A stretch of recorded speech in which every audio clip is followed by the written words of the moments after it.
welcome to the Boot Room YouTube, and just before Christmas we're going to have a little chat with Emile Heskey about how things are looking at the halfway stage of the season, which players have performed above expectations, below expectations, and who could be heading into the Championship in 2021. So who has been the best signing of the season so far? There's been quite a few potential candidates, but who would you pick? Well, Jota's up there with that as well, isn't he? So you got to look at Jota, who's done a fantastic job at Liverpool. No one really foresaw that the way that he'd start as well, and the way that now he's forced his way into the team. But Ollie Watkins as well. Ollie Watkins has been great for Villa. Didn't really know too much about him. Knew that he's very quick, can play either on the wing or up front. They've settled in the middle. And he's made a massive difference. Huge. He's exactly what Villa have been looking for. And they're scoring goals freely. So seems to be one of the best. Yeah. All of Villa's signings have been fantastic, haven't they? They've all built on what they had last season. You got Martinez, who's settled in goal. Matty Cash was better than what they had before. Barkley's made a big impact. Traore putting his best performance yesterday. Yeah, they have. And you got to take that out of Dean Smith, because again, when you look at what they spent before, and it wasn't spent wisely, but they managed to get themselves out of a little bit of a quagmire. They got themselves in, but now it seems their recruitment has been spot on. Yeah, just to throw another name into the mix, we've got to talk about Emile Heskey, who's been so good at Crystal Palace. Yeah. Because they were always a team who were always dangerous on the counter-attack, but he's just given them that different dimension where they can go through the middle now and they can create. Very clever on the ball, isn't he? The way he manipulates the ball is very, very clever. And coming from a lad that was released a few times from different clubs. Yeah. Finally settled in QPR, am I right? He was, QPR. Yeah, and then, gone on from strength to strength. And it's a testament to what QPR are doing and helping players settle and giving them the best platform to be the best they possibly can. Yeah. Because someone saw something in him. Yeah. I think Arsenal let Eze go as well, which, looking at their complete lack of creativity in midfield. They could do with something like that now. Exactly. But on to, I assume Arsenal get a mention in this next question, which is who's been the most disappointing signing of the season? There hasn't been loads that have been quite bad, but again, I would probably go. I'll go to Arsenal. I'll go Willian, and he started off really well, but lately, I think the recent game, what did he have? One attempt on goal, or was it even? I don't even think it was one attempt on goal. Yeah, it was just non-existent in a game that really you need a team that's really low on confidence. You need people to really pull their socks up and really be counted. He's a senior pro, so you expect them to be the ones to really be pulling the others through the troubled time that they are in right now. And you can't really pick on one of their players that's going to actually pull them out of the problem that they're in now. And I've been in them situations where you're really looking at, everyone's looking at each other. Everyone's looking at each other to pull themselves out of the trouble. You'd expect Willian being a winger, a very clever winger, very good at manipulating the ball. He's got a good shot on him, and he's really doing not much at this moment in time.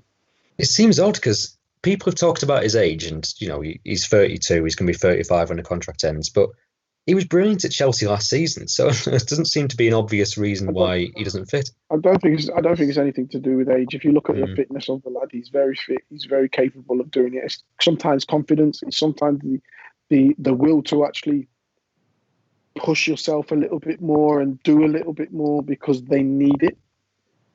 We don't know if it's actually there or not. No. I know he said he was a little bit frustrated at Arteta's tactics, which, we are quite reactive, aren't they? They're not the most free-flowing of teams. I'm not being funny. We can talk tactics till you're blue in the face, but again, if you don't want to challenge, if you don't want to run, tactics means nothing if you don't want to do all that. If you don't want to tackle, if you don't want to run, if you don't want to head the ball, if you don't want to take a shot, tactics mean nothing. Yeah. So on to a more positive note, who would you say has been the most surprising player of the season? I would actually say Jota, because I didn't expect that in a sense of He's coming into a Liverpool side that was kind of settled going forward, wasn't it? Yeah. Very fluent. So what could he actually bring? You're kind of questioning what could he actually bring. Enhanced them, gave them more goals, gave them more movement.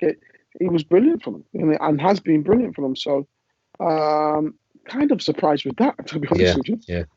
The interesting thing with Jota for me is that everyone knew that Liverpool were keen on Timo Werner and didn't maybe want to pay the money. But Jota's got a lot of similarities with Werner in the fact that he can drift wide, he can play through the middle and run in behind, he can drop off. And it feels like they've almost got the same player they were looking for while getting proven Premier League experience at the same time. Yeah. Like I said, I didn't expect him to be so good. And it's funny because, again, some players are able to take that step up with ease and others take time. He's just taken that step with ease. Yeah. I think it helps having Jurgen Klopp as well, because I'm convinced that if I went to Liverpool tomorrow and I had 2 training sessions with him, I'd be one of the greatest footballers in the world almost overnight. It's unbelievable the track record he's got. He has that ability. That ability, and I think it's just the confidence that he gives to the players and even just the staff around him. Yeah. That they give to the players is just, second to none. So who would you say needs to change clubs in January to have a better 2021? Yeah, the obvious one is Dele Alli, isn't it? Yeah.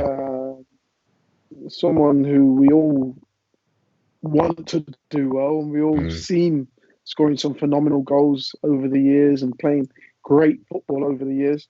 We all want him to do well. So at this moment in time, if you're not playing, I think he's probably the one that has to look at moving, to be honest. Yeah. I know there's talk of PSG. I know Everton have been linked. Who would you sort of recommend? Do you reckon he should stay in the Premier League or maybe push himself abroad? I would love him to stay in the Premier League, but I think even foreign football might suit him even more. More tactical than actual physical. Yeah. And he's got the ability, and he's got tactical nous as well. So yeah, someone like that. So abroad would probably be a good one. Yeah, and if you're threading balls into Neymar, Mbappe, and even Moise Kean, who's turned into a decent centre forward, it's not a bad option to have. And on to the Championship. Which player would you say deserves a Premier League move? Cantwell did very well last year in the Prem. Someone who's was talked about a hell of a lot. So someone like that would definitely deserve being back in there, especially being a young lad. Yeah, to pit his wits against all the best in the Premier League. So I think someone like that would be good. There's something about Jack Grealish, isn't it, about Todd Cantwell, and the way that he just drifts through the games. He comes in off the left-hand side. He carries the ball so beautifully. I know Liverpool were linked at one point, but he probably needs an intermediate step, doesn't he, to go in between and to prove himself again in the league. Yeah, but again, I think he's just playing a bit more games and playing at the top level as well, playing in the Premier League for a bit longer, so you're getting that consistency in the Premier League. Yeah. And halfway through the season, well, we've only played about 14 games, haven't we? But I think the table is shaping up to we've got a good idea what's going to happen in May. Which teams do you think are going to be in the relegation battle, or which teams are going to go down? Let's talk about going down. Sheffield are struggling at this moment in time. Yeah. Struggling heavily. Worst start by any team, isn't it? They're actually playing not bad. Yeah. But can't get the goals, can't get the wins. You haven't got goals, you're not going to get wins. It's fine margins, isn't it? Make mistakes at one end and then don't score at the other. That's it. That's going to cause you problems. West Brom, they're struggling big time. Again, it's Big Sam will shake them up, but do they have enough? Is their squad good enough? Let's just put it that way. They've got some good younger players. They've got some senior players, but are they actually championship? Are they actually a championship team? Yeah. As in championship players. And for me, probably even Fulham. I think Burnley are probably got more about them when it comes to fighting. Yeah. And Fulham, I think Fulham are probably a better team visually, so they pass it around and move it quite well. I think Burnley have probably got a little bit more fight in them. Yeah, you'd be a brave man to back against Sean Dyche as well, I think, in any circumstance. Yeah, exactly. So I think Fulham. So I think that's my 3 to go down. Yeah. What do you think about Leeds? Because worst defence in the league now. We know how good they are going forwards, but when they're off it defensively, they could get beat 6 or 7 by anyone. Yeah, I think you need a compromise at times. I know you have a way of playing, and I know you're happy with the way that everyone's playing, and it's attack minded. It's 1v1. It's exciting. It gets bums off their seats. Blah blah blah. But I think you've got to look at it a little bit differently times and say, no, let's just, we got to be solid. Let's get through this game, conceding no goals, but we know we'll try and nick a goal. I think they've got to look at it like that. But again, he's got plan A. Yeah. If plan A doesn't work, just try plan A again and again and again. That seems like the idea. Plan A plus 1. Yeah, brilliant.